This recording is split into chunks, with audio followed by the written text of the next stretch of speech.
பேராசை பெரும் நஷ்டம் எபிசோட் 2. கதையின் பெயர் விறகு வெட்டியும் மெர்க்குரியும். ஒரே ஒரு ஊரில் ஒரு ஏழை விறகு வெட்டி வாழ்ந்து வந்தார். ஒரு நாள் அவர் ஆற்றங்கரையில் ஒரு மரத்தை வெட்டி கொண்டிருந்தார். அப்போது அவருடைய கோடாரி ஆற்றில் விழுந்துவிட்டது. அவருக்கு உதவுவதற்காக மெர்க்குரி என்ற தேவர் தோன்றினார். மெர்க்குரி நீரில் குதித்தார். ஒரு தங்கக் கோடரியுடன் வெளியில் வந்தார். ஆனால் இது என்னுடைய கோடாரி இல்லை என்றார் விறகு வெட்டி. மெர்க்குரி மீண்டும் நீரில் குதித்தார். ஒரு வெள்ளிக் கோடாரியை கொண்டு வந்தார். இது உன்னுடைய கோடாரியா என்று கேட்டார் மெர்க்குரி. இல்லை என்றார் விறகு வெட்டி. மெர்க்குரி மீண்டும் நீரில் குதித்தார். ஒரு இரும்புக் கோடாரியை கொண்டு வந்தார். தன்னுடைய கோடாரியைக் கண்ட விறகு வெட்டி மகிழ்ந்தார். மெர்க்குரிக்கு நன்றி சொன்னார்.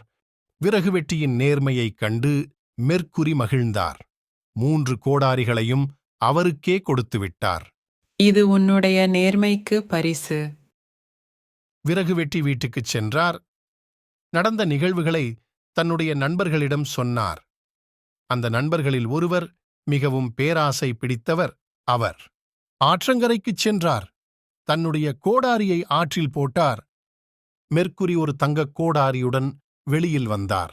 பேராசைக்கார நண்பர் சொன்னார், ஆமாம், இதுதான் என்னுடைய கோடாரி. அவருடைய நேர்மையின்மையைக் கண்டு மெர்க்குரி கோபப்பட்டார்.